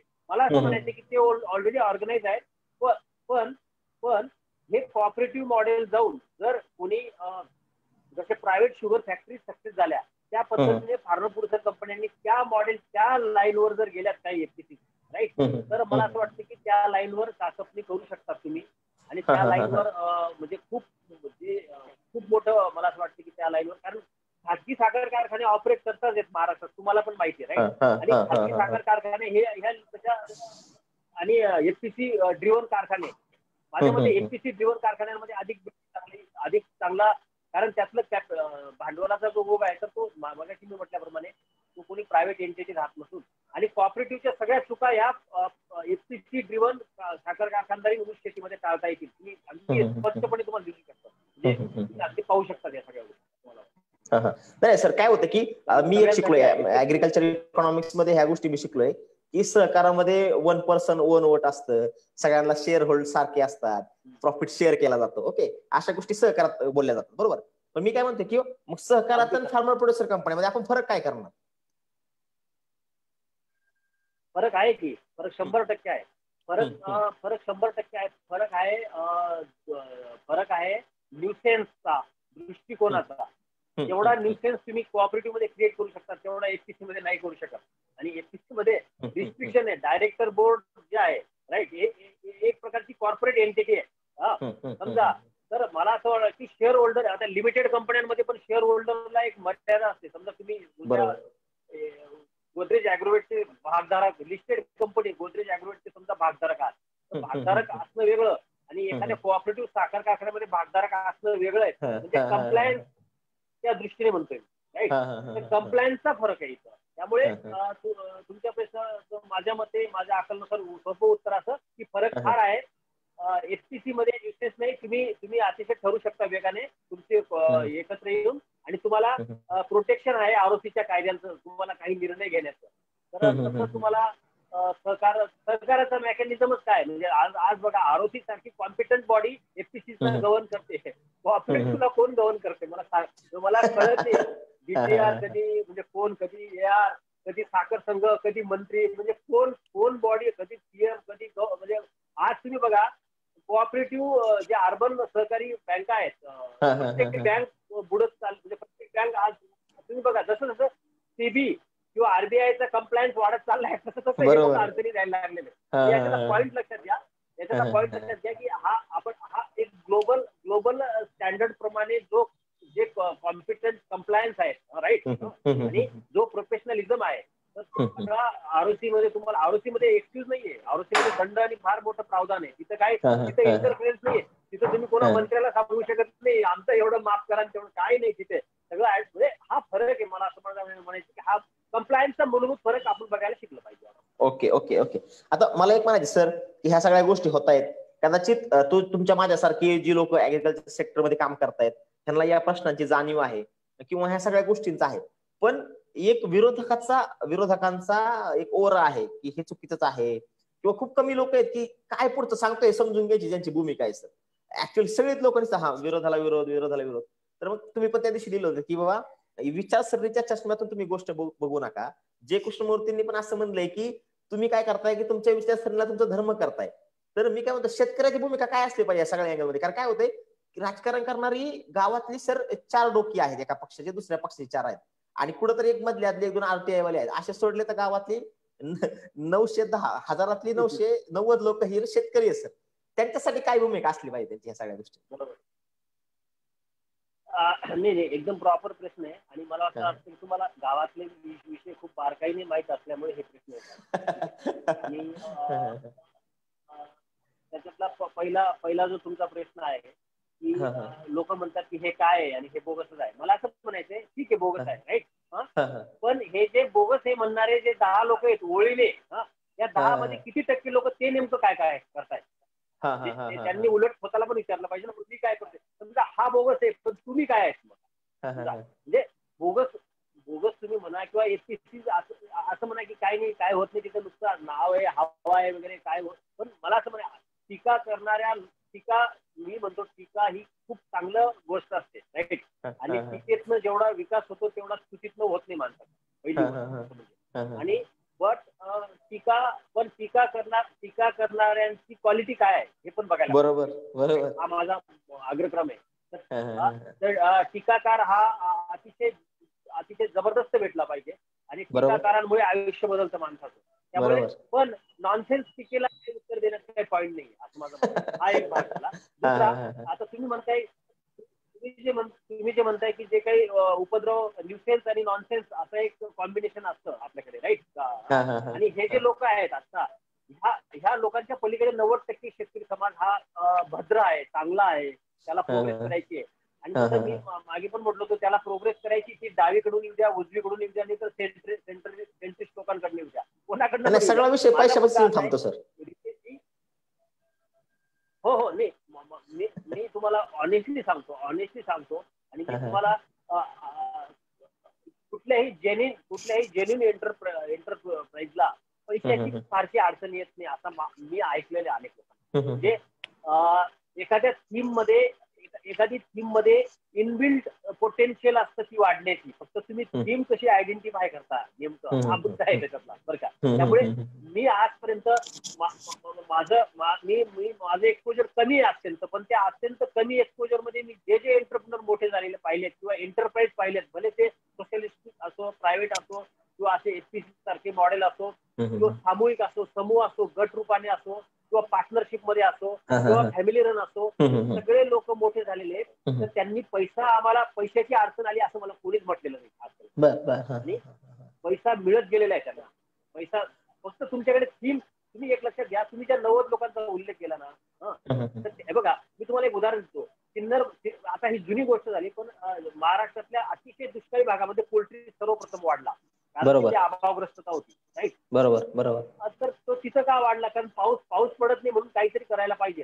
तर आपल्याकडे काही गावाच्या गावं ब्रॉयलर पोल्ट्री फार्म आहेत. तसं तुम्ही पुणे जिल्ह्यामध्ये सुद्धा तुमच्याकडे एक भाग आहे इकडं, आपण जेव्हा आळे फाट्याकडे जातो तिथं, मला आता विसरलो त्या एक्झॅक्ट लोकेशनचं नाव, बोरी पांगरी नावाचा येस बोरी करेक्ट. एकाच गावात 150 फार्म आहे.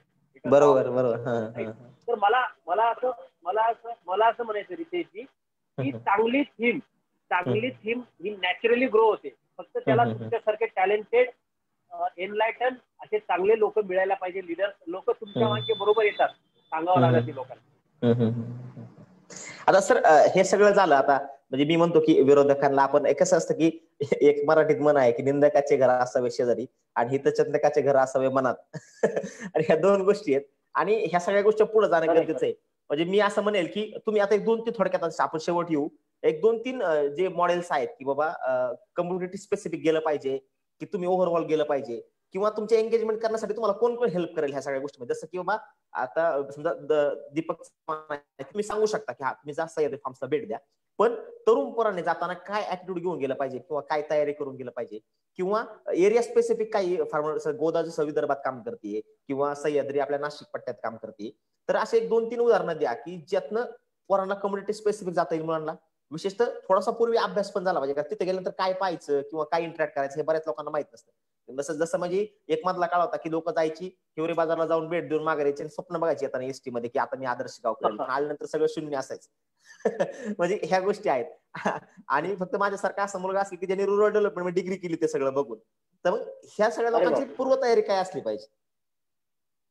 नाही, तुमची रुरल डेव्हलपमेंट मध्ये डिग्री हे तुम्ही आमच्याकडनं लपून ठेवलंय, त्यामुळे ठीक आहे, चांगली गोष्ट आहे, मला आवडलं. पण ठीक आहे, म्हणजे अतिशय म्हणजे मला तेच म्हणायचंय की एक तुम्ही अतिशय बरोबर मर्मावर बोट ठेवलंय की काय करायचं हे मी आधी सांगतो. हे बघा, आपल्याकडे क्लिनिंग ग्रेडिंग मध्ये प्रचंड काम बाकी आहे आपलं. म्हणजे कसं, गहू घ्या, कुठलंही धान्य घ्या, ती क्लिनिंग ग्रेडिंग करून विकायचंय. आता तुम्ही विचार मॉडेल कुठलं, तर गोदा फार्म हे मॉडेल आहे. ती सोयाबीनचं क्लिनिंग ग्रेडिंग करतं. ज्यांना कोणाला जायचं असेल त्यांना मी नंबर तर देईलच, तुम्हालाही मी ते नंबर देतो. तर गोदा फार्म जर तुम्ही बघून आलात तर गोदा फार्म काय करते, सोयाबीन स्वच्छ करते, क्लिनिंग ग्रेडिंग करते आणि कॉर्पोरेटला विकते. राईट. आता आपण बघा, तुम्ही आपण काय क्वालिटीचं सोयाबीन घेऊन जातो, तुम्ही जर युट्यूबला सर्च केलं तर तुम्हाला दिसेल, अरे आपण ऍज अ शेतकरी म्हणून फार काडी कचरा घेऊन जातो मार्केटमध्ये. आणि म्हणजे आपण काय, आपण एक प्रकारे आपली जो माल 4,000चा आहे आपण तो म्हणजे 2800लाच देऊन टाकतो. आणि मी म्हणतो 1% काडी कचरा आणि 2-3% मॉइश्चर कमी करायची गरज असते. आता तुम्ही म्हणाल याच्यात हे बघा, सगळ्यात सोपे मॉडेल, सगळ्यात सोपे जे मॉडेल असतात तेच नेमके दिसत नाही आपल्याला. तर आता तुम्ही म्हणाल की नगरला पण 2-3 एपीसी गोवामध्ये काम करताय असं, राईट. तर धान्याची क्लिनिंग ग्रेडिंग हा एक पहिला मुद्दा आहे. म्हणजे ग्रेन्समध्ये म्हणजे तुम्ही पल्सेस घ्या किंवा तुम्ही ऑइलसीड घ्या, तर त्याच्यामध्ये गोदा फार्म हे मॉडेल तुम्हाला बघून येण्यासारखं आहे. आता हा धान्य शेतीचा विषय झाला. आपण घेऊया थोडासा अॅनिमल ऍग्रिकल्चरचा विषय घेऊया थोडा, म्हणजे पोल्ट्री, डेअरी किंवा या संदर्भामध्ये. आता दीपक चव्हाण जे आहेत खुलताबादचे, त्यांनी ते सायलेज बेल्स बनवतात, मुरगार. आणि ते चव्हाणांना ऍक्च्युली डेअरी टाकायचा होता. डेअरी टाकण्याच्या आधी त्यांच्या असं लक्षात आलं की अरे आपल्याकडे रॉ मटेरियल नाही आहे आपल्याकडे. रॉ मटेरियल मध्ये बेल्स खूप महत्वाचं त्यांना वाटतं. म्हणजे बेल्सवर पंजाब, जवळपास पूर्ण पंजाब आता मुरगासवर शिफ्ट झालेला आहे. ते असे चारा खाऊ निघाला, हिरवा चारा, कोरडा चारा आणि मुरगा. तर मग त्यांच्या लक्षात आलं की डेअरी टाकण्याआधी आपल्याला बॅकवर्ड इंटिग्रेशन करायची गरज आहे. काय, आपल्याला सायलेज बेलर आणायचं आहे. तर मक्यापासनं 3 महिन्याच्या मक्यापासून मुरघास तयार करून तो कॉर्पोरेटला विकायचं जे मॉडेल आहे ते तुम्ही खुलताबाद, औरंगाबादला जाऊन बघू शकता. राईट. त्याच्यानंतर जर तुम्हाला धान्य क्लिनिंग ग्रेडिंग नाही, आम्हाला थोडासा आटा वगैरे तयार करायचा आहे, तर भोसे फार्मर प्रोड्युसर कंपनी आहे पंढरपूरला जाऊन, माफ करा, भोसे गावाला जाऊन पंढरपूरच्या अलीकडे बघू शकता ते. हा, राईट. बरोबर. तर आता हॉर्टिकल्चर मध्ये सह्याद्री फार्मचं फार मोठं काम आहे आता राईट नाऊ. तरी सुद्धा तुम्हाला जर हॉर्टिकल्चर मध्ये एक्झॅक्ट काय काम करायचं असेल तर तुम्ही नारायणगावला तुमच्याही परिचयात असतील काही एपीसी चांगल्या पद्धतीने काम करणाऱ्या. आणि हॉर्टिकल्चर मध्ये बेसिकली हॉर्टिकल्चर मध्ये कामाची व्याप्ती खूप मोठी आहे आणि खूप वाईड आहे. तर आमच्याकडे एक नाशिक जिल्ह्यामध्ये सुगी फार्मर प्रोड्युसर कंपनी आहे आणि ती ऑर्गॅनिक फार्मिंग म्हणजे ऑर्गॅनिक हॉर्टिकल्चर तयार करून मुंबईला त्यांचं एक मोठं स्टोअर आहे, डायरेक्ट सप्लाय करतात. अनिकेत सोनवणे चांगले एंटरप्रेन्योर आहेत. हॉर्टिकल्चर मध्ये त्यांचं काम बघण्यासारखं आहे. ते झालं. तर म्हणजे आता हे बोलता सांगितलं आपण, आपल्या पिढ्यात अनेक अशा गोष्टी येतच असतात. तर आता म्हणजे हॉर्टिकल्चर असेल, ग्रेन्स असेल, किंवा जसं मी भोसे सांगितलं तुम्हाला की ते गव्हापासून आटा तयार करून डीमार्टला सप्लाय करतात. बऱ्याच म्हणजे बेदाण्याची त्यांची बेदाण्याची ऍक्टिव्हिटी आहे.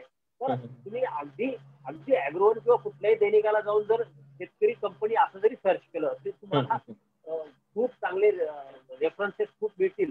आणि मला असं म्हणायचं की आधी जर किंवा तुम्ही आणि थोडंसं सह्याद्रीला पण गेलं पाहिजे, तिथं पण त्यांनी इन्क्युबेशन सेंटर सुरू केलंय एपीसीला ट्रेन करण्याचं. आणि याही पलीकडे हे झालं. याही पलीकडे थोडंसं आपण मोठमोठे कॉर्पोरेट कसे वर्क करतायत, त्यांचे नीड्स काय आहेत, म्हणजे नेटवर्किंग करायला पाहिजे. म्हणजे आपण जे विविध त्यांना भेटलं पाहिजे, कुठल्या कॉर्पोरेटची काय गरज आहे रॉ मटेरियलची ते आपण आयडेंटिफाय करायला पाहिजे आणि त्यांना सॅम्पल बेस आपण थोडंसं काम करायला मला असं वाटतं की आपण शिकायला पाहिजे. तर काम करायला भरपूर काम आहे, काम करायला काम नाही असं काही नाहीये, पण ते नेटवर्किंग त्यासाठी फार आधी महत्वाचं. म्हणजे तुम्ही विचारलं सगळ्यात काय सांगाल, जसं आता तुम्ही रुरल डेव्हलपमेंट, तर तुमच्याकडे आता मी त्याच्यातला एक म्हणजे 1000 लोकांमधला मी एक अर्धा समजा मला, पण उरलेले जे काही 999 लोक आहेत सगळे, तर 999 लोकांना भेटणं हा सर्वोत्तम एक्सरसाइज आहे. आज तुम्ही ऍग्रिकल्चर मध्ये स्टार्टअप असं जरी टाकलं, आता निंजा कार्ड येऊन आपल्या गावाला व्यवसाय करतं, समुन्नती, बरं हे शेतीच्या पलीकडे पण आहे सगळ्या गोष्टी. म्हणजे समुन्नती आपल्याकडे फायनान्स मध्ये आहे. तर म्हणजे शेतकऱ्याच्या मुलांनी एक विचार करायला पाहिजे की समजा ज्यांचे बाप सावकार आहेत त्यांच्या पोरांनी तर 100% विचार करायला पाहिजे की आपल्याला मॉडेल बदलायची गरज आहे. आता म्हणजे आपण थोडस मोस्ट सोफिस्टिकेटेड रॅशनल मॉडेल आहे एनबीएफसी, राईट. थोडंसं मला असं म्हणायचं की थोडा आउट ऑफ बॉक्स पण आपण विचार करायला पाहिजे. आणि मी सांगतो किमान 100 गोष्टी लिहिलेल्या आहेत आजपर्यंत, त्या फक्त आता आपण सांगण्याच्या कोर्समध्ये तो स्पेसिफिक विषय प्रत्येक गोष्टीचा. माझा मुद्दा असा आहे की काम करायला खूप आहे. तुम्ही म्हणजे प्रत्येक सेक्टरमध्ये डेअरी, पोल्ट्री, इव्हन फिशरीमध्ये तुम्ही काम करू शकता. ऑलरेडी जे छोटे मोठे एंटरप्राइज म्हणजे स्टार्टअप काम करतात, आज पहिले 25 स्टार्टअप ऍग्रिकल्चर मधलेच नाव येतात जास्त करून सगळे. तर मला असं म्हणायचंय की स्टार्टअप, आणि तुम्हाला सांगतो गोदाम आणि डाटा डिजिटायझेशन म्हणजे गोदामं उभी करणं. म्हणजे हे बघा, मला तर असं वाटतं की नुसते गोदामं उभी करणं म्हणजे शेतकऱ्यांच्या मुलांसाठी चांगले गोदामं उभे करणं आणि शेतकऱ्याचा जो मका, बाजरी, गहू, धान्य जे काही असेल तर ते डिजिटाईज करणं किंवा तो त्याची डिजिटल इन्व्हेंटरी तयार करणं हा सुद्धा एक मोठा एक चांगला व्यवसाय आहे पुढे कॉर्पोरेटला विकण्यासाठी. म्हणजे अगदी साधं उदाहरण देतो की आमच्या एका मित्राने पोल्ट्री सुरू करण्यापूर्वी तो एका तज्ञाकडे गेला आणि तज्ञाने त्यांना असं सांगितलं की तुम्ही पोल्ट्री 50,000 कॅपॅसिटीचा लेअर फार्म सुरू करताय, त्याच्याऐवजी तुम्ही कोल्ड स्टोरेज आधी बांधा म्हणे. कारण कोल्ड स्टोरेज मध्ये असं आहे की कधी कधी ₹1.5 अंड होतं, 2 महिन्यांनी तेच अंड ₹4 जातं. म्हणजे पोल्ट्रीपेक्षा जास्त नफा कोल्ड स्टोरेज मॉडेलमध्ये. तर माझा पॉईंट असा आहे की अपॉर्च्युनिटी शोधण्यासाठी तुम्हाला नेटवर्किंग प्रचंड बिल्ड करायला लागेल, एवढा मुद्दा आहे.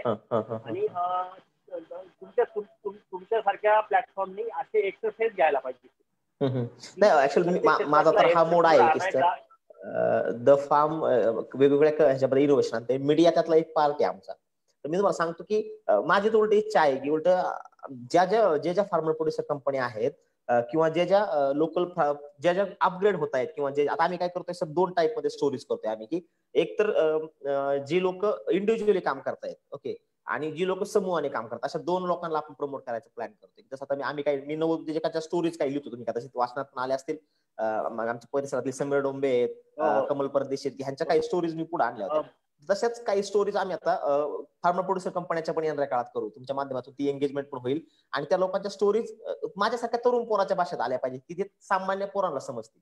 ओके, कारण जे आपण म्हणतो डेमोग्राफिक डिव्हिडंड नावाचा जो प्रकार आहे की आणखीन एक मी आणखीन याच्यात ऍड करतो.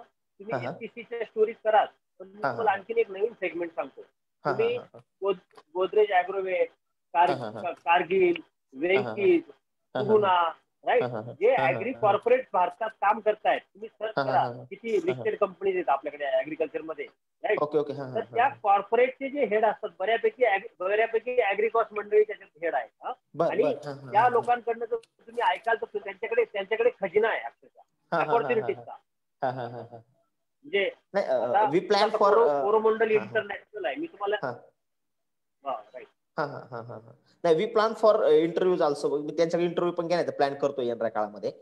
तर काय होतंय की ह्या सगळ्या गोष्टी तुम्ही जर मगाशी सांगितले डेमोग्राफिक डिव्हिडंड की ऍक्च्युअल 15 ते आपण 59 असा डेमोग्राफिक डिव्हिडंड आपल्या इथं मानला जातो की जी ऍक्टिव्ह पॉप्युलेशन आहे की जी लोक ऍक्च्युअल वर्किंग आहेत. तर ह्या सगळ्या लोकांना ह्याच्यामध्ये सिस्टीम मध्ये ह्या गोष्टी समजणं खूप महत्वाचं आहे. आता वेळ पण होत चाललाय. तर वी ट्राय टू सर की आपण ह्या सगळ्या गोष्टी पुढे आणू. जसं तुम्ही तुमच्या इंडियन ऍग्रिकल्चर प्रोफेशनलच्या माध्यमातून सगळ्या गोष्टी मांडण्याचा प्रयत्न करता, ऍग्रोवनच्या माध्यमातून मांडण्याचा प्रयत्न करता, ज्याच्या काही लोकांना प्रमोट करता येईल की द फार्मचा उद्देशित मीडिया आम्ही चालू करण्याचा तो आहे की इनोव्हेशन बरोबर आपला मीडिया पण एवढा स्ट्रॉंग पाहिजे की आपण ऍक्च्युअल काय करतोय लोकांना समजलं पाहिजे. आणि मी म्हणतो की काही लोक गोदाम उभे करतील, काही लोक सर्व्हिस पण देतील, पण ह्या मधल्या एंगेजमेंटचा विषय खूप महत्वाचा आहे सर. ह्या दोन्ही एंगेजमेंट नाही झाल्या तर लोक मग फेल्युअरचे चान्सेस वाढतात सर. आणि नेटवर्क जो विषय म्हणताय की ऍक्च्युअली आम्ही 5 वर्ष थांबलो सर स्टार्टअप करायला. कारणच ते होतं की नेटवर्क पाहिजे आणि नेटवर्क स्ट्रॉंग असल्यामुळे आम्ही स्वतःला 6 महिन्यामध्ये नॅशनल स्टार्टअप पर्यंत नेऊ शकलो. तर ह्या नेटवर्कचा पण विषय खूप ह्यामध्ये महत्वाचा आहे. तर आता मी मुलाखतीच्या शेवटाकडे येतो. सर प्रश्न हाच आहे की लोकांनी पॉझिटिव्हली बघावं की निगेटिव्हली बघावं. आता बस हा म्हणजे एकदम शेवट. ठीक आहे, अगदी बरोबर बोलला तुम्ही. एफपीसी कडे 100% पॉझिटिव्हिटीने बघावं. नंबर 1. आजपर्यंत निराशावादी माणूस सक्सेस झाल्याचं उदाहरण नाही आहे. बरोबर. एखादा माणूस निराशावादी आहे आणि तो सक्सेस झालेला आहे असं उदाहरण नाही जगामध्ये. त्यामुळे पॉझिटिव्ह असलं पाहिजे, हा एक भाग आहे. आणि जर तुम्ही पॉझिटिव्ह नसला आणि जो तुम्ही डेमोग्राफिक डिव्हिडंड म्हणता तर तो डिझास्टर मध्ये तयार होईल.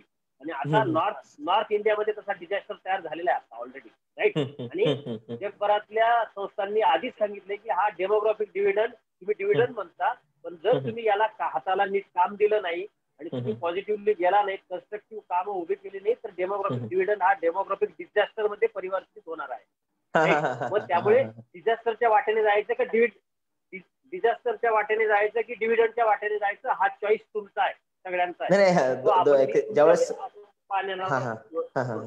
ज्यावेळेस पॉप्युलेशन मॅनेजमेंटच्या गोष्टी येतात ना, तर आम्हाला एक एसे होता, मी एक दिल्लीमध्ये असताना मी एक एसे लिहिला होता की demographic dividend is opportunity or explosion. म्हणजे ही संधी आहे का भडका आहे, असं दोन गोष्टीमध्ये नाही का. तर खूप खूप सर म्हणजे ऍक्च्युअल तरुण म्हणजे मी पाहतोय सर, पोटेन्शियल खूप मुलांच्यात आहे. दोन गोष्टी आहे की दोन शाने एकत्र राहत नाही, हा आपल्या मराठी माणसाचा प्रॉब्लेम आहे सर. तर त्या गोष्टी पण होतील येणाऱ्या काळामध्ये. आता मुलांची पण म्हणजे नाही का मॅच्युरिटी पण संपत चालली आणि मॅच्युरिटी वाढत चालली आहे आणि लोक पण ह्या सगळ्या गोष्टीमध्ये जॉईन होत आहेत. तर तुमच्या माध्यमातून आपण चांगल्या चांगल्या स्टोरीज पुढे आणू, सगळ्या लोकांना एंगेजमेंट करायचा प्रयत्न करू. मी पण इथून पुढे एफपीसी आणि त्याच्या स्टोरीज किंवा त्याच्या एंगेजमेंट बद्दल येणाऱ्या काळामध्ये लिहित राहणार आहे. आणि तुमचं सहकार्य असाच येणाऱ्या काळामध्ये मला माझ्या फर्मला येणाऱ्या काळात महाराष्ट्रातल्या शेतकऱ्यांनाही येत राहावं ही अपेक्षा मी इथं व्यक्त करतो. आणि आजचं लाईव्ह मध्ये तुम्हाला कसं वाटलंय थोडक्यात सांगून आपला लाईव्ह संपून टाकू. नाही, मला लाईव्ह खूप चांगला आनंद वाटला आणि मला एवढ्या मोकळेपणाने मी कुठल्याच प्लॅटफॉर्मवर बोललेलो नाहीये, त्यामुळे मला दर 2 महिन्यांनी बोलायला आवडेल तुमच्याकडे चांगल्या विषयांवर, बरं का. दर महिन्याला आवडेल. नंबर 1. नंबर 2, खूप चांगला अनुभव होता आणि तुम्ही खूप सहजपणे सगळ्या गोष्टी बोलता करता. आणि मी तुम्हाला आधीच सांगितलंय की मी तुम्हाला फॉलो करतो, त्यामुळे 2 शाळांमध्ये भांडण होण्याची काही शक्यता नाही आहे इथे आता. आणि माझा अनुभव खूप चांगला होता आणि आपण त्यामुळे आपण खूप चांगला अनुभव होता आणि आपण एंगेजमेंट अशीच वाढत जाईल असं मला वाटतंय. सर्वप्रथम हा सगळा जो आपला संवाद ऐकणाऱ्यांना माझा खूप धन्यवाद आणि या प्लॅटफॉर्मला तुम्हाला खास करून तुम्ही आमंत्रित केलं आणि बोलण्याची संधी दिली त्याबद्दल thank you. Okay, thank you sir, thank you so much.